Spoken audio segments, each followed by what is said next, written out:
ബഹുമാനായ പ്രതിപക്ഷ നേതാവും മുൻ പ്രതിപക്ഷ നേതാവും കൊടുത്ത കേസാണ്. ആ കേസിലാണ് ഹൈക്കോടതി വിധി നടത്തിയിട്ടുള്ളത്. ഞാൻ അവരെ കുറ്റപ്പെടുത്തുകയല്ല, നാം കാണേണ്ട ഒരു ഭാഗം ബഹുമാനായ പ്രതിപക്ഷ നേതാവും മുൻ പ്രതിപക്ഷവും പ്രത്യേകം കൊടുത്ത കേസുകളാണ്. സാധാരണ ഒന്നിച്ചു കൊടുക്കുകയാണെങ്കിൽ വക്കീൽ ഫീസുകൾ ലാഭിക്കാൻ പറ്റും. നിങ്ങൾ പ്രത്യേകമാണ്. രണ്ട് കക്ഷികളായിട്ടാണ് ഇതിനകത്ത് കാണുന്നത്. ശ്രീ വി ഡി സതീശൻ, രമേശ് ചെന്നിത്തല രണ്ട് കക്ഷികളായിട്ടാണ് കാണുന്നത്. അതേസായിട്ടല്ല, രണ്ട് കേസായിട്ടാണ് കാണുന്നത്. ഒറ്റ വക്കീലാണെങ്കിൽ നല്ലത്. അപ്പൊ അതില് ഒരു വാചകം മാത്രമേ ഞാൻ ഈ വിധിയിൽ വായിക്കുന്നു. ബാക്കി കാര്യങ്ങളിൽ ഇപ്പോ അദ്ദേഹത്തിന് ബോധ്യപ്പെട്ടിട്ടുണ്ടാവും. The 90-page writ petition fails to pinpoint any specific instance of malafide or corruption, instead relying on general allegation. ഈ 90 പേജുള്ള ഈ റിട്ട് പെറ്റീഷനിൽ ഒരു തെളിവും മാലാഫൈഡിനോ അഴിമതിക്കോ ഹാജരാക്കാനായി ഇതിൽ ഈ 90 പേജുള്ള റിട്ട് ഹർജി പരാജയപ്പെട്ടിരിക്കുന്നു. പൊതുവായിട്ടുള്ള ആരോപണങ്ങളല്ലാതെ മറ്റൊന്നും തന്നെ ഇതിനകത്തില്ല എന്നാണ് ചീഫ് ജസ്റ്റിസ് നേതൃത്വം നൽകുന്ന ഡിവിഷൻ ബെഞ്ചിന്റെ ഈ വിധിന്യായം. അത് ഉൾക്കൊണ്ടുകൊണ്ട് എന്ത് പദ്ധതികളും പ്രശ്നങ്ങൾ ഉണ്ടാകാം, ഉന്നയിക്കാം, ചർച്ച ചെയ്യാം, അനാവശ്യമായ വിവാദങ്ങൾ സൃഷ്ടിക്കാതിരിക്കുന്നത് എല്ലാവരും ശ്രദ്ധിക്കുന്നത് ഉചിതമായിരിക്കും. കേരളത്തിന്റെ വ്യവസായ മേഖലയിൽ ഏറ്റവും സാധ്യതയുള്ള ഒരു രംഗം എന്നുള്ളത് ഈ MSMEകളാണ്. അത് കണക്കിലെടുത്തുകൊണ്ടാണ് ഗവൺമെന്റ് സംരംഭക വർഷം പദ്ധതി ആവിഷ്കരിച്ചത്. മികച്ച രീതിയിൽ നമുക്ക് അതിനകത്ത് മുന്നേറാൻ കഴിഞ്ഞു. ഉദ്യമ രജിസ്ട്രേഷൻ നോക്കുകയാണെങ്കിൽ ഈ ഗവൺമെന്റ് വരുമ്പോ ഏകദേശം 75,000 രജിസ്ട്രേഷൻ ഉണ്ടായിരുന്നു. ഇപ്പോഴത്തെ ഉദ്യമ രജിസ്ട്രേഷൻ 16 ലക്ഷത്തിന് മുകളിലേക്ക് വന്നു എന്നുള്ളത്. ഈ 16 ലക്ഷത്തിലേക്കുള്ള വളർച്ച മുഴുവൻ ഈ ഗവൺമെന്റ് കാലഘട്ടത്തിലുണ്ടായ വ്യവസായങ്ങളാണ് നിങ്ങൾ അവകാശപ്പെടുന്നില്ല. കാരണം അത് ട്രേഡ്, അതുപോലെ ഇൻഫോർമൽ MSME എല്ലാം രജിസ്ട്രേഷൻ പറ്റി വലിയ ക്യാമ്പയിന്റെ കൂടി ഭാഗമാണ്. എന്നാൽ ആ 75,000-ൽ നിന്ന് 16 ലക്ഷത്തോളമുള്ള ഈ മാറ്റത്തിൽ ഏകദേശം 3.5 ലക്ഷത്തോളം നമുക്ക് ഈ ക്യാമ്പയിന്റെ ഭാഗമായി 3,53,133 പുതുതായി തന്നെ സംരംഭങ്ങൾ ആരംഭിക്കാൻ കഴിഞ്ഞിട്ടുണ്ട്.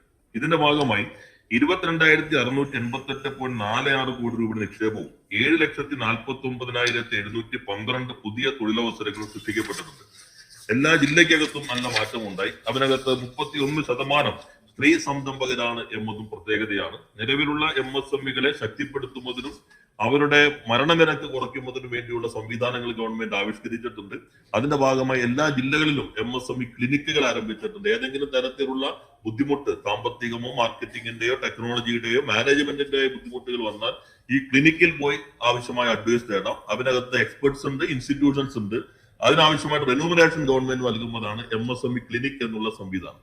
അതേപോലെ തന്നെ ഫിനാൻഷ്യൽ സ്റ്റേറ്റ്മെന്റ്, GST റിട്ടേൺ എല്ലാം തയ്യാറാക്കാനായി ICAIയുടെ സഹായത്തോടുകൂടി എല്ലാ ജില്ലയിലും ഫ്രീ ഹെൽപ്പ് ഡെസ്കുകൾ ആരംഭിച്ചിട്ടുണ്ട്. പിന്നെ മാർക്കറ്റിംഗിൽ വരുന്ന പ്രതിസന്ധി മറികടക്കുന്നതിന് വേണ്ടി ബഹുമാനപ്പെട്ട പൊതുവിതരണ വകുപ്പ് മന്ത്രിയും ഞാനും കൂടി ചർച്ച ചെയ്യുന്ന അടിസ്ഥാനത്തിൽ K-സ്റ്റോർ വഴി നമുക്ക് ലോക്കൽ ഉൽപ്പന്നങ്ങൾ വിൽക്കാനുള്ള സൗകര്യം ചെയ്തിട്ടുണ്ട്. ഏകദേശം 30 കോടി രൂപയുടെ വിൽപ്പന K-സ്റ്റോർ വഴി നമ്മുടെ പ്രാദേശിക ഉൽപ്പന്നങ്ങൾക്ക് ഇപ്പോ ഉറപ്പുവരുത്താൻ കഴിഞ്ഞിട്ടുണ്ട്. അതിന് ബഹുമാനായ പൊതുവിതരണ വകുപ്പ് മന്ത്രിയോട് പ്രത്യേകം നന്ദി രേഖപ്പെടുത്തുന്നു. ഇതുകൂടാതെ ഓൺലൈൻ മാർക്കറ്റിംഗുള്ള സംവിധാനം ഏർപ്പെടുത്തിയിട്ടുണ്ട്.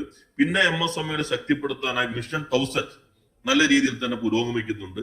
ഇതുകൂടാതെ ഇപ്പൊ ഞങ്ങൾ ചെറിയ സംരംഭങ്ങൾ, നാനോ സംരംഭങ്ങൾ, ആ സ്ത്രീകളാണ് കൂടുതൽ അത്തരം സംരംഭകരുള്ളത്. അവരെ ശരാശരി 1 കോടി ടേൺ ഓവറുള്ള സംരംഭങ്ങളാക്കി മാറ്റാൻ ഒരു മിഷൻ 10,000 എന്ന പദ്ധതി കൂടി ഗവൺമെന്റ് ഇപ്പോൾ ആവിഷ്കരിക്കുന്നുണ്ട് എന്ന കാര്യം കൂടി ശ്രദ്ധയിൽപ്പെടുത്തുകയാണ്. സെക്കൻഡ് ക്വസ്റ്റ്യൻ സർ, മറ്റ് രാജ്യങ്ങളിൽ ജോലി ചെയ്യുന്ന വിദേശ മലയാളി പ്രൊഫഷണലുകൾ കേരളത്തിൽ ജോലി ചെയ്യുന്നതിന്, തൊഴിൽ ചെയ്യുന്നതിന് കേരളത്തിലേക്ക് തിരിച്ചു വരുന്നതായി അങ്ങയുടെ ശ്രദ്ധയിൽപ്പെട്ടിട്ടുണ്ടോ എന്നുള്ളതാണ്. സാർ, ഇത് വളരെ നല്ലൊരു ചോദ്യമാണ്. നമ്മളിപ്പോ ലോകത്തിലെ ഏറ്റവും പ്രധാനപ്പെട്ട പ്രൊഫഷണലുകളുടെ നെറ്റ്വർക്കിംഗ് സംവിധാനമാണ് ലിങ്ക്ഡിനകത്ത് നമുക്ക് അറിയാവുന്നതുപോലെ വലിയ തോതിലുള്ള പ്രൊഫഷണലുകൾ അതിനകത്ത് രജിസ്റ്റർ ചെയ്തിട്ടുണ്ട്. ഏകദേശം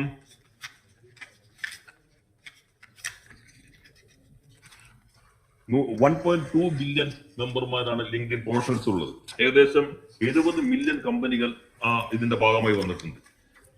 അവരുടെ ഈ സംവിധാനത്തിൽ ഇപ്പോൾ ഒരാൾ അവരുടെ പ്രൊഫൈലിനകത്ത് തന്നെ ഇന്ന കമ്പനി എന്ന് രജിസ്റ്റർ ചെയ്യും. ആ കമ്പനിയിൽ നിന്ന് വേറൊരു കമ്പനിയിലേക്ക് മാറുമ്പോൾ ലിങ്ക്ഡിൻ അപ്ഡേറ്റ് ചെയ്യും. അങ്ങനെയുള്ളതിനെ അടിസ്ഥാനപ്പെടുത്തിക്കൊണ്ട് ലിങ്ക്ഡിൻ പ്രസിദ്ധപ്പെടുത്തിയ റിപ്പോർട്ട് അത് വളരെ ശ്രദ്ധേയമാണ് സാർ. ലിങ്ക്ഡിന്റെ ഈ പ്രൊഫഷണലുകളുടെ ഇത് നോക്കുമ്പോൾ ഇന്ത്യയിൽ ഈ സ്കിൽ ടാലന്റ് പൂളിന്റെ കാര്യത്തിൽ നമ്മളിപ്പോ 9ാം സ്ഥാനത്താണ് നിൽക്കുന്നത്. അതിൽ ശ്രദ്ധേയമായത് ലിങ്ക്ഡിനകത്തുള്ള ഈ വളർച്ചാ നിരക്ക് നോക്കുമ്പോൾ അവരുടെ വളർച്ചാ നിരക്കിൽ ഈ നമ്മൾ 9ാം സ്ഥാനത്താണ് ടാലന്റ് പൂളിൽ നിൽക്കുന്നതെങ്കിലും 172% പ്രൊഫഷണലുകളുടെ കാര്യത്തിൽ കേരളത്തിലെ വളർച്ചാ നിരക്ക് എന്നുള്ളത് അഭിമാനകരമാണ്. അത് നമ്മൾ 1ാം സ്ഥാനത്താണ്. ഗുജറാത്ത് ആണെങ്കിൽ 114%, ഉത്തർപ്രദേശ് 134%, മഹാരാഷ്ട്ര 109%, കർണാടക 92%, തെലങ്കാന 132% ഗ്രോത്ത് റേറ്റ്. ഈ സാമ്പത്തിക വർഷത്തെ കണക്ക് ലിങ്ക്ഡിൻ നോക്കുമ്പോൾ അവരുടെ പ്രൊഫൈലുകൾ വന്ന മാറ്റത്തിന്റെ അടിസ്ഥാനത്തിൽ ഏറ്റവും പ്രധാനപ്പെട്ടത് 40,000 പ്രൊഫഷണലുകൾ ലോകത്തിന്റെ പല ഭാഗത്തു നിന്നും കേരളത്തിലേക്ക് തിരിച്ചു വന്നിരിക്കുന്നു എന്നതാണ് ഏറ്റവും പ്രധാനപ്പെട്ടത്. റിവേഴ്സ് മൈഗ്രേഷൻ ഇപ്പൊ കേരളത്തിൽ സംഭവിച്ചുകൊണ്ടിരിക്കുകയാണ്. അതിനകത്ത് യുണൈറ്റഡ് അറബ് എമിറേറ്റ്സിൽ നിന്ന് 9,800 പേർ, സൗദി അറേബ്യയിൽ നിന്ന് 1,600 പേർ, യുണൈറ്റഡ് കിങ്ഡം 1,600 പേർ, അമേരിക്കയിൽ നിന്ന് തന്നെ 1,200 പ്രൊഫഷണലുകൾ അമേരിക്കയിൽ ജോലി ചെയ്തവർ ഇപ്പോ കേരളത്തിലെ കമ്പനികളിലേക്ക് മാറിയിരിക്കുന്നതായിട്ടാണ് ലിങ്ക്ഡിൻ റിപ്പോർട്ട് പറയുന്നത്. കർണാടകയിൽ നിന്ന് 7,700 പേർ. അപ്പൊ നല്ല രീതിയിൽ നമ്മുടെ നാട്ടിലേക്ക് റിവേഴ്സ് മൈഗ്രേഷൻ നടന്നുകൊണ്ടിരിക്കുന്നു. അതിൽ ഞാൻ നോക്കുമ്പോൾ ശ്രദ്ധേയമായ ഒരു കാര്യം, ഇങ്ങനെ വരുന്നവരുടെ മൂന്നാമതായി അവർ തെരഞ്ഞെടുക്കുന്നത് ഓണ്ടർപ്രണർഷിപ്പാണ്. പുതിയ സംരംഭങ്ങൾ ആരംഭിക്കണം. അവിടെ പ്രൊഫഷണലുകളായിരുന്ന ആളുകൾ കേരളത്തിലേക്ക് മടങ്ങി വരുമ്പോൾ സംരംഭങ്ങൾ ആരംഭിക്കുന്നതിന് വേണ്ടി അവർ തയ്യാറാകുന്നു എന്നതും ഇതിനകത്ത് വരുന്നുണ്ട്. എന്നാൽ യാഥാർത്ഥ്യം ഇതിനേക്കാൾ കുറെ കൂടി ഉയർന്നതായിരുന്നു. ഇപ്പൊ ലിങ്ക്ഡിനകത്ത് അംഗങ്ങളായിട്ടുള്ളവരുടെ പ്രൊഫൈലിൽ വന്നിട്ടുള്ള മാറ്റത്തെ അടിസ്ഥാനപ്പെടുത്തിക്കൊണ്ടുള്ള കണക്കാണ് സാർ. എന്നാൽ ഇതിലില്ലാത്ത മെമ്പർമാർ കൂടി നോക്കുമ്പോൾ കേരളത്തിലേക്കുള്ള ഒരു ഒഴുക്കുണ്ടാകുന്നു. അത് ശക്തിപ്പെടുത്താൻ വേണ്ടിയുള്ള എല്ലാ ശ്രമങ്ങളും ഗവൺമെന്റ് നടത്തിക്കൊണ്ടിരിക്കുകയാണ്. സർ, എന്റെ ചോദ്യം AI ക്യാമറയുമായി ബന്ധപ്പെട്ട് പ്രതിപക്ഷ നേതാവും മുൻ പ്രതിപക്ഷ നേതാവും നൽകിയ ഹർജിയിൽ ഹൈക്കോടതിയുടെ വിധി ഉണ്ടായിട്ടുണ്ട്. അതിന്റെ വിവരങ്ങൾ വിശദമാക്കാമോ എന്നുള്ളതാണ് സർ. സർ, AI ക്യാമറ നമ്മുടെ കെൽട്രോണിന്റെ ഏറ്റവും പ്രധാനപ്പെട്ട ഒരു പദ്ധതിയാണ്. ഇപ്പൊ കെൽട്രോൺ അഭിമാനകരമായ ഒരു പദ്ധതിയായി മാറി. നമ്മൾ എല്ലാവരും കാണേണ്ടത് ഈ ഹൈക്കോടതി ആ വിധിക്കകത്ത് പറഞ്ഞിരിക്കുന്നത് സർക്കാരിന്റെ എല്ലാ നടപടികളെയും വികസന നടപടികളെയും ഇങ്ങനെ ചോദ്യം ചെയ്യുന്നതല്ല പബ്ലിക് ഇൻട്രസ്റ്റ് എന്ന് ഹൈക്കോടതി കൃത്യമായി തന്നെ ഈ വിധിയിൽ പറഞ്ഞിട്ടുണ്ട്. ബഹുമാനായ പ്രതിപക്ഷ നേതാവും മുൻ പ്രതിപക്ഷ നേതാവും കൊടുത്ത കേസാണ്. ആ കേസിലാണ് ഹൈക്കോടതി വിധി നടത്തിയിട്ടുള്ളത്. ഞാൻ അവരെ കുറ്റപ്പെടുത്തുകയല്ല, നാം കാണേണ്ട ഒരു ഭാഗം. ഇപ്പോ അതിന്റെ ഭാഗമായി നമുക്ക് കുറെ ബുദ്ധിമുട്ടുകളുണ്ട്. മറ്റ് കരാറുകളിലേക്ക് പോകുമ്പോൾ, ടെൻഡറിലേക്ക് പോകുമ്പോൾ കെൽട്രോൺ ഇത് കേസിൽ നിൽക്കുന്ന സ്ഥാപനമാണല്ലോ എന്ന ബുദ്ധിമുട്ടുകളുണ്ട്. ഇപ്പോ ഹൈക്കോടതി പറഞ്ഞിരിക്കുന്നത്, ഞാൻ അതിന്റെ വിശദാംശങ്ങളിലേക്ക് പോകുന്നില്ല, കാരണം ബഹുമാനായ പ്രതിപക്ഷ നേതാവും മുൻ പ്രതിപക്ഷവും പ്രത്യേകം കൊടുത്ത കേസുകളാണ്. സാധാരണ ഒന്നിച്ചു കൊടുക്കുകയാണെങ്കിൽ വക്കീൽ ഫീസുകൾ ലാഭിക്കാൻ പറ്റും. നിങ്ങൾ പ്രത്യേകമാണ്. 2 കക്ഷികളായിട്ടാണ് ഇതിനകത്ത് കാണുന്നത്. ശ്രീ VD സതീശൻ, രമേശ് ചെന്നിത്തല, രണ്ട് കക്ഷികളായിട്ടാണ് കാണുന്നത്. അതേ സായിട്ടല്ല, 2 കേസായിട്ടാണ് കാണുന്നത്. ഒറ്റ വക്കീലാണെങ്കിൽ നല്ലത്. അപ്പൊ അതില് ഒരു വാചകം മാത്രമേ ഞാൻ ഈ വിധിയിൽ വായിക്കുന്നു. ബാക്കി കാര്യങ്ങളിൽ ഇപ്പോ അദ്ദേഹത്തിന് ബോധ്യപ്പെട്ടിട്ടുണ്ടാവും.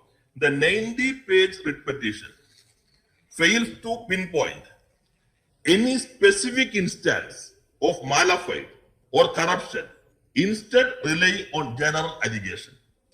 ഈ 90 പേജുള്ള ഈ റിട്ട് പെറ്റീഷനിൽ ഒരു തെളിവും മാലാഫൈഡിനോ അഴിമതിക്കോ ഹാജരാക്കാനായി ഇതിൽ ഈ 90 പേജുള്ള റിട്ട് ഹർജി പരാജയപ്പെട്ടിരിക്കുന്നു. പൊതുവായിട്ടുള്ള ആരോപണങ്ങളല്ലാതെ മറ്റൊന്നും തന്നെ ഇതിനകത്തില്ല എന്നാണ് ചീഫ് ജസ്റ്റിസ് നേതൃത്വം നൽകുന്ന ഡിവിഷൻ ബെഞ്ചിന്റെ ഈ വിധിന്യായം.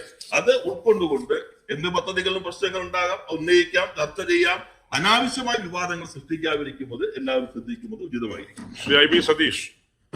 സർ, ലോകത്ത് തന്നെ ശ്രദ്ധേയരായ സംരംഭങ്ങളുടെയും സംരംഭകരുടെയും സാധ്യതയായി നമ്മുടെ കേരളം മാറിയിരിക്കുന്നു. സംസ്ഥാനത്തെ MSMEകളെ സഹായിക്കുന്നതിനായി നിർമ്മിക്കുന്ന യൂണിറ്റി മാളിന്റെ നിർമ്മാണ പ്രവർത്തന പുരോഗതി വിശദീകരിക്കാം. Yes minister. Sir, unity mall എന്നുള്ളത് ഒരു കേന്ദ്ര പദ്ധതിയായിട്ടാണ് നമുക്ക് അനുവദിച്ചു കിട്ടിയതാണ്. അത് അതിവേഗത്തിലാണ് അതിന്റെ നിർമ്മാണം പൂർത്തീകരിച്ചുകൊണ്ടിരിക്കുന്നത്. തിരുവനന്തപുരത്താണ് ആ മാളുള്ളത്. ആ മാളിനകത്ത് എല്ലാ സംസ്ഥാനങ്ങളുടെയും ODOP, ഒരു 1 district 1 product അവന് പ്രദർശിപ്പിക്കാൻ സൗകര്യങ്ങൾ ഉണ്ടാകും. ഇപ്പോൾ യൂണിയൻ ഗവൺമെന്റ് പ്രഖ്യാപിച്ച പദ്ധതിയിൽ ഏറ്റവും വേഗത്തിൽ നമ്മളാണ് മുന്നോട്ട് പോയിട്ടുള്ളത്. ഫെബ്രുവരി മാസത്തിൽ തിരുവനന്തപുരത്തെ യൂണിറ്റ് മാൾ ഉദ്ഘാടനം ചെയ്യാൻ കഴിയുമെന്നാണ് അറിയിക്കുന്നത്. ശ്രീ CR മഹേഷ് പ്രസ് ചെയ്തിട്ടുണ്ട്. ഓക്കെ, ഇല്ല. Shri job Michael. സാർ, വ്യവസായ രംഗത്ത് അങ്ങ് നടപ്പാക്കുന്ന നല്ല വിപ്ലവകരമായ പ്രവർത്തനങ്ങൾ ഞാൻ അഭിനന്ദിക്കുന്നു. സാർ, എനിക്ക് എന്റെ നിയോജകമണ്ഡലം ചങ്ങനാശ്ശേരി ഇൻഡസ്ട്രിയൽ എസ്റ്റേറ്റിൽ 40 വർഷത്തിൽ കൂടുതലായി സംരംഭകർ അനുഭവിച്ചു വന്ന വസ്തു സംബന്ധമായ ഉടമസ്ഥാവകാശ തർക്കം അങ്ങും ബഹുമാനപ്പെട്ട മുഖ്യമന്ത്രിയും ബഹുമാനപ്പെട്ട റവന്യൂ വകുപ്പ് മന്ത്രിയും ഇടപെട്ട 26 സംരംഭങ്ങൾക്ക് പരിഹാരം ഉണ്ടാക്കി കൊടുത്തു. ഇനി ബാക്കി നിൽക്കുന്ന ഏതാനും സംഭവങ്ങൾക്ക് കൂടി പ്രശ്നപരിഹാരം ഉണ്ടാക്കുവാൻ അങ്ങ് അടിയന്തരമായ ഇടപെടൽ നടത്തുമോ? ആ പ്രശ്നം പരിഹരിച്ച് അങ്ങ് നേരിൽ വന്ന് സംരംഭ രേഖകൾ നൽകാൻ തയ്യാറാകുമോ എന്നുള്ളതാണ് ചോദ്യം. സാർ, ഒരാളും നേരിൽ വരാതെ തന്നെ രേഖകൾ ഓൺലൈനായി കൊടുക്കാനുള്ള സംവിധാനങ്ങളാണ് സർക്കാർ ഇപ്പോൾ നടത്തിക്കൊണ്ടിരിക്കുന്നത്. ബഹുമാനായ റവന്യൂ മന്ത്രിയുടെ കൂടി സഹായത്തോടെ ബഹുമാനായ മുഖ്യമന്ത്രിയുടെ നേതൃത്വം നടന്ന യോഗങ്ങളുടെ അടിസ്ഥാനത്തിൽ ഏറെ കാലത്തെ ശ്രീ കെ ബാബു ഒക്കെ അദ്ദേഹം ബഹുമാനായ മുൻ മന്ത്രി കൂടിയാണ്. അദ്ദേഹവും പല ഘട്ടത്തിൽ ആവശ്യപ്പെട്ടുള്ളതാണ് ഈ ലാൻഡ് ഓണർഷിപ്പിന്റെ പ്രശ്നം പരിഹരിക്കണം. അത് നമുക്ക് പരിഹരിക്കാനായിട്ട് കഴിഞ്ഞു. ഇപ്പൊ ഓണർഷിപ്പ് മാറണമെങ്കിൽ 25,000 രൂപ അടച്ചു കഴിഞ്ഞാൽ അത് മാറാനുള്ള സൗകര്യമായി. 10,000 രൂപ അടച്ചു കഴിഞ്ഞാൽ ആക്ടിവിറ്റി മാറാൻ കഴിയും. എന്നാൽ ചിലത് കേസുകൾ നിൽക്കുന്നുണ്ട്. കേസുകൾ നിൽക്കുന്നത് കോടതിയുടെ അനുമതിയോടുകൂടി അത് പരിഹരിക്കുന്നതിന് വേണ്ടി ഒരു പ്രത്യേക ടീം ഇപ്പൊ ഡയറക്ടറേറ്റിന്റെ കീഴിൽ പ്രവർത്തിക്കുന്നുണ്ട്. ഒരു GPA ബഹുമാനായ അഡ്വക്കേറ്റ് ജനറൽ അതിനെ അനുവദിച്ചിട്ടുണ്ട്. ആ കാര്യം കൂടി നമുക്ക് തീർപ്പാക്കാൻ കഴിഞ്ഞാൽ ഇൻഡസ്ട്രിയൽ എസ്റ്റേറ്റിലെ എല്ലാ ഭൂമിയിലും വ്യവസായങ്ങൾ പ്രവർത്തിക്കുന്നു എന്ന സ്ഥിതി ഉറപ്പുവരുത്താൻ കഴിയും. ശ്രീ തിരുവഞ്ചൂർ രാധാകൃഷ്ണൻ. അങ്ങനെ ന്യൂ ജനറേഷൻ സ്കീമുകളെ കുറിച്ചും പുതുതായിട്ട് വന്ന ഈ ഇന്നോവേറ്റീവ് ആയിട്ടുള്ള കാര്യങ്ങളെ കുറിച്ചും പറയും. സാർ, നമ്മുടെ നാട്ടിലെ പരമ്പരാഗതമായി ഈ വ്യവസായങ്ങൾ നടക്കുന്ന സ്ഥലങ്ങളുണ്ട്. എൻ്റെ നിയോജകമണ്ഡലത്തിലുള്ള ഞാൻ അങ്ങയുടെ തന്നെ ശ്രദ്ധയിൽപ്പെടുത്തിയിട്ടുണ്ട്. സാർ, എല്ലാം വളരെ കൂട്ടലിന്റെ ഭീഷണിയിലാണ്. അപ്പൊ പുതിയത് നമുക്ക് കൊണ്ടുവരണം, പുതിയതിന് വേണ്ടിയുള്ള എല്ലാ ആക്ടിവിറ്റീസും നടത്തണം, പുതിയ ചാൻസ് നമ്മുടെ തലമുറകൾക്ക് കൊടുക്കണം. പക്ഷേ പണ്ട് മുതലേ നന്നായി പ്രവർത്തിച്ചു കൊണ്ടിരിക്കുന്ന എത്ര സ്ഥാപനങ്ങൾ ഇപ്പോൾ തുറന്ന് അതേ രൂപത്തിൽ പ്രവർത്തിക്കുന്നുണ്ട്? ലാഭകരമാക്കുന്നതിന് വേണ്ടിയുള്ള എന്തെങ്കിലും നടപടി എടുക്കുമോ? ട്രാവൻകൂർ സിമന്റ്സ് ഒരു പ്രത്യേക കാര്യമായി കൂടി ഞാൻ ചോദിക്കും. അങ്ങ് എപ്പോഴും ഉന്നയിക്കുന്ന ഒരു പ്രശ്നമാണ് ട്രാവൻകൂർ സിമന്റ്സിന്റെ. അങ്ങേക്ക് അറിയാവുന്നതുപോലെ നമ്മുടെ പൊതുമേഖലാ സ്ഥാപനങ്ങളെ കുറിച്ചുള്ള കാഴ്ചപ്പാട് അത് മാറ്റുന്നതിനുള്ള ഒരു നല്ല ശ്രമം നടന്നിരുന്നു. സർക്കാരിന്റെ ഒരു വകുപ്പല്ല പൊതുമേഖലാ സ്ഥാപനങ്ങൾ. ശക്തിപ്പെടുത്തി ലാഭകരമാക്കി മത്സരക്ഷമമാക്കി മുന്നോട്ട് കൊണ്ടുപോകാനാണ് സർക്കാർ ശ്രമിക്കുന്നത്. അതിന്റെ ഭാഗമായി ഞാൻ ഈ സഭയിൽ അഭിമാനത്തോടു കൂടി പറയുന്നു, കേരളത്തിലെ എല്ലാ പൊതുമേഖലാ സ്ഥാപനങ്ങളും ഇപ്പോ പ്രവർത്തനം മെച്ചപ്പെടുത്തി കഴിഞ്ഞു. 24 പൊതുമേഖലാ സ്ഥാപനങ്ങൾ വ്യവസായ വകുപ്പിന്റെ കീഴിലുള്ളത് ലാഭത്തിലേക്ക് വന്നു. നഷ്ടത്തിലുള്ള സ്ഥാപനങ്ങളുടെ നഷ്ടം കുറച്ചു, ടേൺ ഓവർ കൂടി.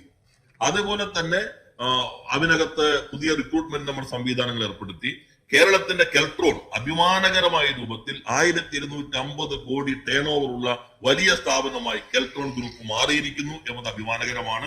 ട്രാവൻകൂർ സിമന്റ്സ് അങ്ങേക്ക് അറിയാവുന്നതുപോലെ കുറച്ച് പ്രതിസന്ധി നന്നായി ഉള്ള സ്ഥാപനമാണ്. അത് മെച്ചപ്പെടുത്തുമെന്നുള്ള പുതിയ MD വളരെ ട്രാൻസ്പെറന്റ് ആയി തന്നെ റിക്രൂട്ട്മെന്റ് ബോർഡ് വേണ്ടി നിയമിച്ചിട്ടുണ്ട്. അതിന്റെ സ്ഥലം അത് വിൽപ്പനയ്ക്കുള്ള ശ്രമം നടന്നിരുന്നു. അങ്ങയുടെ എല്ലാ ട്രേഡ് യൂണിയന്റെ അനുമതിയോടുകൂടി അതിനകത്ത് കുറച്ച് മുന്നോട്ട് പോയെങ്കിലും കോടതിയുടെ നടപടികൾ മൂലം കുറച്ച് വൈകിട്ടുണ്ട്. അതിനകത്ത് പുതിയ മാറ്റങ്ങൾ, ആ സ്ഥലം കൂടി ഇപ്പോൾ ഉള്ള സ്ഥലം കൂടി ഉപയോഗിച്ചുകൊണ്ട് അത് ശക്തിപ്പെടുത്തി മുന്നോട്ട് കൊണ്ടുപോകാനാണ് സർക്കാർ ശ്രമിക്കുന്നത്. അങ്ങ് അതിന് നൽകുന്ന എല്ലാ പിന്തുണയ്ക്കും പ്രത്യേകം നന്ദി രേഖപ്പെടുത്തുന്നു. Shrimati KK Shailaja teacher. Sir, Mattannur നിയോജക മണ്ഡലത്തിൽ ഒരു കിൻഫ്ര പാർക്ക് പ്രവർത്തിക്കുന്നുണ്ട്. ബഹുമാനപ്പെട്ട മിനിസ്റ്റർ അതിന് നൽകുന്ന ശ്രദ്ധയെ ഞാൻ നന്ദിയോടെ ഓർക്കുന്നു. അവിടെ ഒരു ഫുഡ് പാർക്ക് സ്ഥാപിക്കുന്നതിന് വേൾഡ് ബാങ്ക് എയ്ഡോടുകൂടി തീരുമാനമായിട്ടുണ്ടെന്ന് അറിയുന്നു. എത്രയും പെട്ടെന്ന് അത് പ്രാവർത്തികമാക്കാൻ അങ്ങയുടെ നടപടി ഉണ്ടാവും? സർ, മട്ടന്നൂര് ഉൾപ്പെടെ കേരളത്തിന്റെ ഇപ്പോഴത്തെ ഒരു വ്യവസായ മുന്നേറ്റത്തിന്റെ പ്രധാന സവിശേഷത അത് എല്ലാ ഭാഗത്തും പ്രതിഫലിക്കുന്നു എന്നുള്ളതാണ്. അത് ഇപ്പോ ബഹുമാനായ അംഗം ശ്രീ അഷ്റഫ് ഇല്ല, അദ്ദേഹം ഇന്നലെ തന്നെ പറയുകയുണ്ടായി, അനന്തപുരത്തിന് ഒട്ടും സ്ഥലമില്ല. ഉടൻ തന്നെ അത് നിരാകാരമില്ല, സത്യാഗ്രഹത്തിലാണ്, ഒട്ടും സ്ഥലമില്ല എന്ന് അദ്ദേഹം തന്നെ പറയുകയുണ്ടായി. അങ്ങേക്കും അറിയാം, അങ്ങും അവിടെ നന്നായി ഇടപെട്ടുകൊണ്ടിരിക്കുന്നതാണ്. കണ്ണൂരും തലശ്ശേരി മണ്ഡലത്തിലെ വികസന പ്രവർത്തനങ്ങളിൽ കൂത്തുപറമ്പ് ടീച്ചർ ഇനീഷ്യേറ്റീവ് എടുത്തു ആരംഭിച്ച ആ മേഖലയ്ക്കകത്ത് ഇപ്പൊ നമ്മൾ SDF പൂർണ്ണമായിട്ട് നമുക്കത് അലോട്ട് ചെയ്യാൻ കഴിഞ്ഞു. മറ്റ് ഫുഡ് പ്രോസസിംഗ് പാർക്ക് ഉൾപ്പെടെയുള്ള കാര്യങ്ങൾ ചർച്ച ചെയ്യുകയാണ്. നമുക്കിപ്പോ എല്ലാ ജില്ലയ്ക്കകത്തും വികസനം എന്ന കാഴ്ചപ്പാടാണ്. കണ്ണൂർ, കോഴിക്കോട്, കാസർഗോഡ്, മലപ്പുറം മേഖലയ്ക്കകത്ത് വേണ്ടി KSIDCയുടെ നോഡൽ ഓഫീസ് കോഴിക്കോട് ആരംഭിച്ചു. ഇപ്പൊ കേരളത്തിൽ KSIDC ഏറ്റവും കൂടുതൽ ലോൺ നൽകിയിട്ടുള്ളത് ആ നോഡൽ ഓഫീസ് വഴിയാണ്. അതുപോലെ തന്നെ കിൻഫ്രയുടെ പ്രത്യേകമായിട്ടുള്ള ഒരു ഓഫീസായി മട്ടന്നൂര് ആ ഓഫീസ് നോർത്തേൺ മേഖലയുടെ മാറ്റിയിട്ടുണ്ട്. ടീച്ചർ പറഞ്ഞ പദ്ധതി കേന്ദ്ര സഹായത്തോടുകൂടി നടപ്പിലാക്കാൻ സർക്കാർ ശ്രമിക്കുന്നതായി. ബഹുമാനപ്പെട്ട പ്രതിപക്ഷ നേതാവ്. സർ, ഈ റിവേഴ്സ് മൈഗ്രേഷൻ മുഴുവൻ വളരെ വലിയ ഒരു നേട്ടാണ് എന്നുള്ള തെറ്റിദ്ധാരണ ഒന്നും വ്യവസായ മന്ത്രിക്ക് ഉണ്ടാവില്ല എന്ന് ഞാൻ വിചാരിക്കുകയാണ്.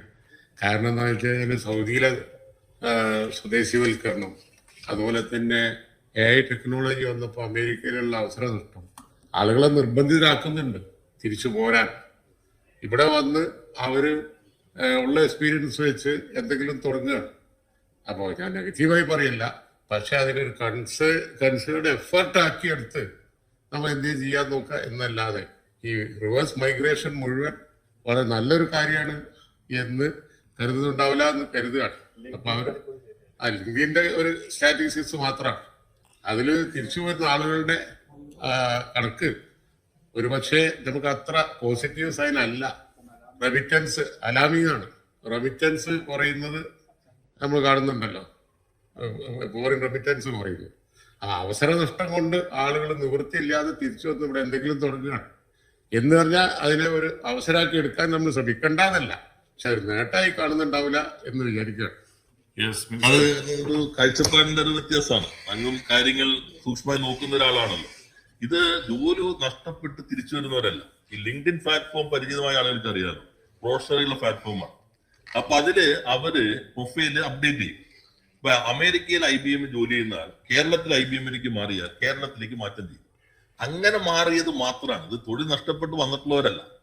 അതാ പറഞ്ഞത്, യഥാർത്ഥത്തിലുള്ള തിരിച്ചു റിവേഴ്സ് മൈഗ്രേഷൻ ഇതിനേക്കാൾ കൂടുതലായിരിക്കും. ഇത് ലിങ്ക്ഡിൻ സ്റ്റാറ്റിസ്റ്റിക്സ് മാത്രമാണ്. ഞാൻ IBMന്റെ അവരുടെ കഴിഞ്ഞ വാർഷികത്തിന് പോയപ്പോ 3000-ഓളം വരുന്ന ആളുകൾക്ക് അതിനകത്ത് റിവേഴ്സ് മൈഗ്രേഷൻ 30%. 30% ലോകത്തിന്റെ പല ഭാഗങ്ങളിൽ നിന്നുള്ള ആളുകൾ അവിടുത്തെ ജോലിയിൽ നിന്ന് IBMലേക്ക് മാറിയത്. അത് നമ്മൾ നിരാശപ്പെടേണ്ട ഒരു കണക്കല്ലല്ലോ, നല്ലൊരു കണക്ക് തന്നെയാണ്. നാം കാണേണ്ടത്, അങ്ങ് പറഞ്ഞ ഒരു ഭാഗം ശരിയാണ്. സൗദി മാത്രമല്ല, ജിയോ പൊളിറ്റിക്കൽ സിറ്റുവേഷൻ എന്നുള്ളത് അത് വളരെ പെട്ടെന്ന് നിയമങ്ങൾ മാറുന്നു, പ്രശ്നങ്ങൾ വരുന്നു, ഒരിടത്തും തുടർച്ചയായി നിൽക്കാൻ കഴിയാത്ത പുതിയ സാഹചര്യം വരുന്നുണ്ട്. ആ സാഹചര്യം മനസ്സിലാക്കി നമ്മൾ ചെയ്യേണ്ടത്, അങ്ങനെ അവിടെ തൊഴിൽ നഷ്ടപ്പെടാൻ ഇടയുള്ളവരോ തിരിച്ചു വരാൻ ഇടയുള്ളവരോ വരുമ്പോ നമ്മുടെ ടാലന്റ് പൂൾ വികസിതമാകും. നമുക്കൊരു സ്ട്രെങ്ത് ആണ്. ഇത്ര എക്സ്പീരിയൻസ്ഡ് ആയിട്ടുള്ള പ്രൊഫഷണൽസ് കേരളത്തിലേക്ക് വരുമ്പോൾ ലോകത്തിൽ ഇപ്പൊ വ്യവസായ മൂലധനം ഒഴുകി നടക്കുന്നത് പശ്ചാത്തല സൗകര്യത്തേക്ക് അപ്പുറത്ത് ഇന്നോവേഷൻ ടാലന്റ് പൂളാണ്. ഈ ടാലന്റ് പൂൾ ഇവിടെ ഉള്ളപ്പോ നമ്മൾ പുതിയ അവസരങ്ങളിൽ കമ്പനികൾ ഇങ്ങോട്ട് വരും, മൂലധനം ഇങ്ങോട്ട് വരും. അതിനെ വളരെ പോസിറ്റീവായി നമുക്ക് ഉപയോഗിക്കാനായിട്ട് നമുക്ക് ഒന്നിച്ച് ശ്രമിക്കാമെന്നാണ് സൂചിപ്പിക്കുന്നത്. ചോദ്യം നമ്പർ 34 ശ്രീ കെ ബാബു നെന്മാറ, ബഹുമാനപ്പെട്ട വ്യവസായം കയർ ധനവകുപ്പ് മന്ത്രി. വ്യവസായം കയർ വകുപ്പ് മന്ത്രി, സോറി സാർ, ഉത്തരം ഞാൻ വേഷപ്പെടുത്തുന്നു. Thank you. Shri K Babu Nenmara. കൊണ്ട് മൂന്നാം ലോക രാജ്യങ്ങളെ ഭയപ്പെടുത്തിയും തങ്ങളുടെ പരിധിയിൽ നിർത്താൻ ശ്രമിക്കുന്ന അമേരിക്കൻ ട്രംപുമായി ചങ്ങാത്തമുണ്ടായിട്ടും മോദി ഭരിക്കുന്ന ഇന്ത്യക്ക് 50% സാർ തീരുവ. അതിന്റെ ഭാഗമായി കേരളത്തിലെ പരമ്പരാഗത വ്യവസായ മേഖലയിലുണ്ടാവുന്ന പ്രതിസന്ധികളെ തരണം ചെയ്യാൻ അങ്ങ് നടത്തുന്ന പ്രവർത്തനങ്ങളെ അഭിനന്ദിക്കുന്നു. സാർ, എന്റെ ചോദ്യം ഇതാണ്. സംസ്ഥാന സർക്കാർ സംഘടിപ്പിച്ച ആഗോള നിക്ഷേപ സംഗമം ഇൻവെസ്റ്റ് കേരള ഗ്ലോബൽ സബ്മിറ്റ് ലഭ്യമായ നിക്ഷേപ വാഗ്ദാനങ്ങൾ നടപ്പിലാക്കുവാൻ സർക്കാർ സ്വീകരിച്ച നടപടികളും പുരോഗതിയും വിശദമാക്കാമോ എന്നതാണ്. ബഹുമാനപ്പെട്ട minister. Invest Kerala global submit കേരളത്തെ സംബന്ധിച്ച് ഏറെ അഭിമാനകരമായ ഒരു സംഗമമായിരുന്നു. അവര് മുന്നോടിയായി കുറെ പരിപാടി സംഘടിപ്പിച്ചു. അതിനുശേഷം എല്ലാ ബുധനാഴ്ചയും വ്യവസായ വകുപ്പ് മന്ത്രി കൂടി പങ്കെടുത്തുള്ള റിവ്യൂ നടക്കുന്നുണ്ട്. ബഹുമാനായ മുഖ്യമന്ത്രിയുടെ ഫ്ലാഗ്ഷിപ്പ് പ്രൊജക്ടിനകത്ത് ഇത് ഉൾപ്പെടുത്തിയിട്ടുണ്ട്. അദ്ദേഹത്തിന്റെ നേതൃത്വത്തിൽ മാസത്തിൽ തന്നെ റിവ്യൂ നടത്തി പോകുന്നുണ്ട്. ഇത് കൂടാതെ ഇൻവെസ്റ്റർ കമ്മ്യൂണിറ്റിയെ കൂടി ഉൾപ്പെടുത്തിക്കൊണ്ട് ഒരു അഡ്വൈസറി കമ്മിറ്റി രൂപീകരിച്ചിട്ടുണ്ട്. അവര് റിവ്യൂ ചെയ്യുന്നുണ്ട്.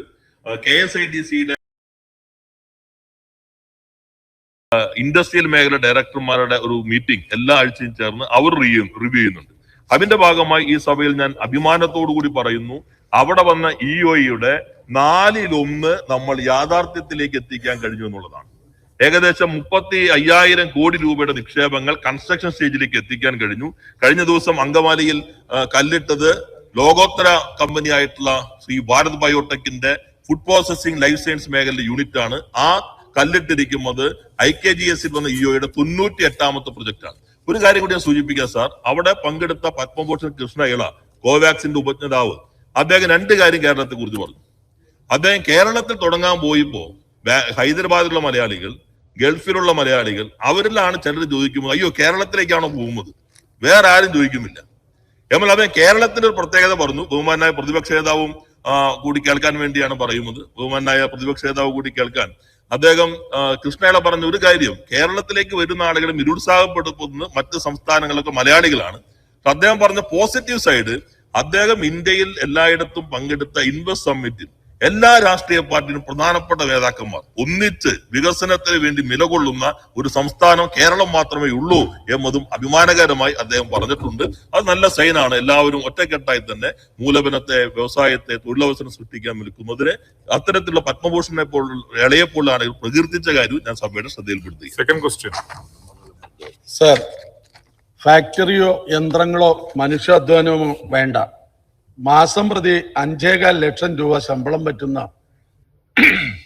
പുതിയ വ്യവസായ സംരംഭങ്ങൾക്ക് ഒരു യുവജന നേതാവ് തുടക്കം കുറിച്ചു. സർ, എന്റെ ചോദ്യം ഇതാണ്: സംസ്ഥാനത്ത് അടുത്ത കാലത്തായി നടത്തിയ വൻകിട നിക്ഷേപങ്ങൾ ഏതൊക്കെ മേഖലകളിലാണെന്ന് വ്യക്തമാക്കാമോ? മിനിസ്റ്റർ. നമ്മൾ വ്യവസായങ്ങൾ ആകർഷിക്കുന്നത് കേരളത്തിന്റെ വ്യവസായ നയത്തിലുള്ള 22 മുൻഗണനാ മേഖലകളെയാണ്. നമ്മുടെ വ്യവസായ നയത്തിന്റെ മോട്ടോ തന്നെ എല്ലാവർക്കും അറിയാവുന്നതുപോലെ നേച്ചർ, പീപ്പിൾ, ഇൻഡസ്ട്രി എന്നുള്ളതാണ്. അതിനെ അടിസ്ഥാനപ്പെടുത്തി ഇപ്പൊ വന്നിട്ടുള്ള ലോകോത്തര കമ്പനികൾ, IBM അത് USA കമ്പനിയാണ്, വെൻഷ്വർ അമേരിക്കൻ കമ്പനിയാണ്, സഫ്രാൻ ഫ്രാൻസ് കമ്പനിയാണ്, ഹണിവെൽ USA കമ്പനിയാണ്, കാസ്പിയൻ ടെക്നോളജീസ് അമേരിക്കൻ കമ്പനിയാണ്, ഓർക്കല നോർവേ കമ്പനിയാണ്, ഒട്രേന ഡെൻമാർക്ക് കമ്പനിയാണ്, എയർ പ്രൊഡക്ട്സ് USA കമ്പനിയാണ്, ഡി സ്പേസ് ജർമ്മൻ കമ്പനിയാണ്, GRH എഫിനിറ്റി USA കമ്പനിയാണ്, അഡസോ ഗ്രൂപ്പ് ജർമ്മൻ കമ്പനിയാണ്, നീറ്റ ജലാറ്റിൻ നേരത്തെ എക്സ്പാൻഷൻ ആണ്, ജപ്പാൻ കമ്പനിയാണ്. ബഹുമാനായ പ്രതിപക്ഷ നേതാവും ആ ചടങ്ങിൽ പങ്കെടുത്തിരുന്നു. അതേപോലെ തന്നെ IKGSന്റെ കല്ലിടലിലെ പ്രധാനപ്പെട്ട ചടങ്ങുകളിൽ തിരക്കുകൾ ഉണ്ടെങ്കിലും അദ്ദേഹം സമയം കണ്ടെത്തി പങ്കെടുക്കാറുണ്ട്. അതുപോലെ ഗ്രാൻഡ് തോർമോട്ടൺ USA കമ്പനിയാണ്, ട്രസ്ന ടെക്നോളജി അയർലൻഡ് കമ്പനിയാണ്, മൈൻ സ്പൈസിന്റെ ഫ്രാൻസ് കമ്പനിയാണ്, മാക്കോമിക് സ്പൈസ് കമ്പനിയാണ് USA, ഫ്രിജിബോറോ ജപ്പാൻ കമ്പനിയാണ്, ഡൈനാമൈറ്റഡ് ഇറ്റാലിയൻ കമ്പനിയാണ്, നാവിഗേറ്റ് USA കമ്പനിയാണ്, നോവിൻകി USA കമ്പനിയാണ്, നിസാൻ നേരത്തെ ഉള്ളതിന്റെ എക്സ്പാൻഷൻ ആണ്, ജപ്പാൻ കമ്പനിയാണ്, പെറിയൻ ബേക്കർ ഡെല്ലി പെറിയൻ ദാറ്റ് ഈസ് UK കമ്പനിയാണ്, സ്ട്രാഡ ഗ്ലോബൽ അമേരിക്കൻ കമ്പനിയാണ്, TNP ഫ്രാൻസ് കമ്പനിയാണ്, ഇലക്ട്രോബിറ്റ് ജർമ്മൻ കമ്പനിയാണ്, ENY നേരത്തെ ഉള്ളതിന്റെ ഇപ്പൊ 16 കമ്പനിയാണ്, മെഡിറ്ററേനിയൻ ഷിപ്പിംഗ് കമ്പനി അത് സ്വിറ്റ്സർലൻഡ് കമ്പനിയാണ്. ഇതാണ് പ്രധാനപ്പെട്ട വിദേശ കമ്പനികൾ ഈ കാലയളവിൽ പുതുതായി പ്രവർത്തനം ആരംഭിച്ചതോ നിലവിലുള്ളതിന്റെ എക്സ്പാൻഷൻ നടത്തിയിട്ടുള്ളത്. എന്തായാലും അഭിമാനകരമായിട്ടൊരു മാറ്റം കേരളത്തിൽ സംഭവിച്ചുകൊണ്ടിരിക്കും. ശ്രീ CH കുഞ്ഞമ്പു. സർ, വ്യാവസായിക രംഗത്ത് വൻ മുന്നേറ്റമാണ് LDF സർക്കാരിന്റെ കാലത്തുണ്ടായത്. അതിന് നേതൃത്വം കൊടുത്ത നമ്മുടെ വ്യവസായ മന്ത്രിക്ക് A+ ആണ് സർ ഉള്ളത്. നല്ല വ്യവസായ സൗഹൃദ അന്തരീക്ഷം സൃഷ്ടിച്ചു കേരളത്തിൽ. വൻതോതിൽ വ്യവസായ നിക്ഷേപം വന്നു, ലക്ഷക്കണക്കിന് തൊഴിലവസരങ്ങളും ഉണ്ടായി. അതുകൊണ്ട് തന്നെ ഇന്ത്യയിലെ ഏറ്റവും നല്ല വ്യവസായ സംസ്ഥാനമായി കേരളം മാറുകയും ചെയ്തു. തുടർന്നുള്ള വ്യവസായത്തിന് കേരളത്തിന്റെ ഏറ്റവും പ്രധാനപ്പെട്ട ഒരു പദ്ധതിയാണ് കൊച്ചി ബാംഗ്ലൂർ വ്യവസായ ഇടനാഴി. അത് ഏത് ഘട്ടത്തിലാണ് എന്ന് ഒന്ന് വിശദമാക്കാം. ഞാൻ നേരത്തെ ഉത്തരത്തിന്റെ ഭാഗമായി സൂചിപ്പിച്ചു. നമ്മൾ സ്ഥലമേറ്റെടുക്കൽ പദ്ധതി എല്ലാം പൂർത്തീകരിച്ചു, കൈമാറി. SPV നമ്മളും 50 അവരും 50 SPV കമ്പനി ഫോർമേറ്റ് ചെയ്തിട്ടുണ്ട്. അവരിപ്പോ ടെൻഡർ നടപടികൾ അവസാന ഘട്ടത്തിലാണ്. ഈ മാസത്തെ ഒക്ടോബറോട് കൂടി തന്നെ ടെൻഡർ അവാർഡ് ചെയ്യും. അപ്പൊ ആദ്യം ഈ പ്രഖ്യാപിച്ച 12 ഇൻഡസ്ട്രിയൽ കോറിഡോറുകളിൽ ആദ്യം ഈ ടെൻഡർ അവാർഡ് ചെയ്യുന്നത് നമ്മുടെ പാലക്കാട് ഇൻഡസ്ട്രിയൽ സ്മാർട്ട് സിറ്റി ആയിരിക്കും. കഴിഞ്ഞ ദിവസം ബഹുമാനായ മുഖ്യമന്ത്രി തന്നെ ആ പദ്ധതിയുടെ അവിടെ വന്ന് വരികയും അവരുടെ ഇൻവെസ്റ്റേഴ്സുമായിട്ട് അദ്ദേഹം ചർച്ച ചെയ്യുകയും ചെയ്തിരുന്നു. പ്രത്യേകമായി ടീം പ്രവർത്തിക്കുന്നുണ്ട്. Kerala industrial corridor development corporation principal secretary ചെയർമാനായി രൂപീകരിച്ചിട്ടുണ്ട്. അതിവേഗത്തിൽ സമയബന്ധിതമായി പൂർത്തീകരിക്കാനാണ് സർക്കാർ ശ്രമിക്കുന്നത്. സർ, സംസ്ഥാനത്തിന്റെ അഭിമാനമാണ് കെൽട്രോൺ. കെൽട്രോൺ ഇന്ന് വലിയ രൂപത്തിലുള്ള നേട്ടങ്ങൾ കൈവരിച്ചു വരികയാണ്. കെൽട്രോൺ ഏറ്റെടുത്ത് നടപ്പിലാക്കുന്ന നിലവിലെ പ്രധാന പദ്ധതികളെ സംബന്ധിച്ച് വിശദമാക്കാമോ? അതോടൊപ്പം തന്നെ തൃശ്ശൂരിൽ കെൽട്രോണിന്റെ ഉടമസ്ഥയിലുള്ള ഭൂമി വ്യവസായ ഗവേഷണ ആവശ്യങ്ങൾക്ക് വിനിയോഗിക്കുന്നുള്ള പദ്ധതി തയ്യാറാക്കിയിട്ടുണ്ട്. അതിന്റെ വിശദാംശങ്ങൾ വിവരിക്കാം. സർ, കെൽട്രോൺ നടത്തിക്കൊണ്ടിരിക്കുന്ന പ്രവർത്തനങ്ങളെല്ലാം ഞാൻ വിശദീകരിക്കുന്നില്ല. പക്ഷെ ഇവിടെ ഈ അദ്ദേഹം ചോദിച്ച അവസാനത്തെ ഭാഗം, ഈ തൃശ്ശൂര് കെൽട്രോണിന്റെ ഭൂമി, അത് നേരത്തെ കുറെ കാലമായി 10-25 വർഷത്തിലധികമായി കേസിൽ കിടക്കുകയായിരുന്നു. അതിന്റെ തുടർച്ചയിൽ ഇപ്പോ ഇലക്ട്രോണിക് സെക്രട്ടറി ആയിട്ട് ചർച്ച ചെയ്യുകയുണ്ടായി. ആ ചർച്ചയുടെ അടിസ്ഥാനത്തിൽ അവിടെയുള്ള ഈ ബഹുമാനായ അംഗം ശ്രീ സേവ്യർ ചിറ്റപ്പള്ളി ഇപ്പോഴും അതുപോലെ മുൻ മന്ത്രി ശ്രീ മൊയ്തീനും അദ്ദേഹം കുറെ ശ്രമങ്ങൾ നടത്തിയതാണ്. അവിടെ ഇപ്പോ 12 ഏക്കർ വസ്തുവിൽ നിന്ന് അതിന് നേരത്തെ നമ്മൾ കൊടുക്കാനുള്ള ബാധ്യതയ്ക്ക് എതിരായിക്കൊണ്ട് 5 ഏക്കർ സിമെന്റിന് തന്നെ അവരുടെ പദ്ധതി വികസിപ്പിക്കാൻ കൊടുക്കാൻ തീരുമാനിച്ചു. ബാക്കിയുള്ള 7.19 ഏക്കറിൽ കെൽട്രോണും സീമെന്റും ചേർന്ന് ഒരു സംയുക്ത സംരംഭം ആരംഭിക്കുമെന്നുള്ള പ്രവർത്തനത്തിനുള്ള അംഗീകാരവും ക്യാബിനറ്റ് നൽകി കഴിഞ്ഞിട്ടുണ്ട്. അതിന്റെ അടിസ്ഥാനത്തിൽ മറ്റ് പ്രവർത്തനങ്ങൾ മുന്നോട്ട് കൊണ്ടുപോവുകയാണ്. കെൽട്രോൺ നേരത്തെ ഞാൻ ചില കാര്യങ്ങൾ വിശദീകരിച്ചു. ലോകത്തിലെ പ്രധാനപ്പെട്ട കമ്പനികളുമായി ചേർന്ന് വിവിധ രാജ്യങ്ങളിലേക്ക് കൂടി കെൽട്രോണിന്റെ പ്രവർത്തനം വിപുലപ്പെടുത്തിക്കൊണ്ടിരിക്കുകയാണ്. നോർവേ, വിയറ്റ്നാം ഇങ്ങനെയുള്ള രാജ്യങ്ങളുമായിട്ട് പ്രവർത്തനം മെച്ചപ്പെടുത്തുന്നുണ്ട്. ഡിഫൻസിന്റെ ഏത് പ്രതിരോധ കപ്പൽ ഇറങ്ങിയാലും ഏറ്റവും ചുരുങ്ങിയത് 3 കമ്പോണന്റ് എങ്കിലും നിർമ്മിക്കുന്നത് കെൽട്രോൺ ആണ് എന്നുള്ളത് ഓരോ മലയാളിക്കും അഭിമാനിക്കാൻ കഴിയാവുന്നതാണ്. അപ്പൊ നാം കണ്ട സ്വപ്നത്തിലേക്ക് കെൽട്രോണിനെ കൊണ്ടുപോകാനാണ് ഈ സർക്കാർ ശ്രമിക്കുന്നത്. ശ്രീ എന്നെ നെല്ലിക്കുന്നു.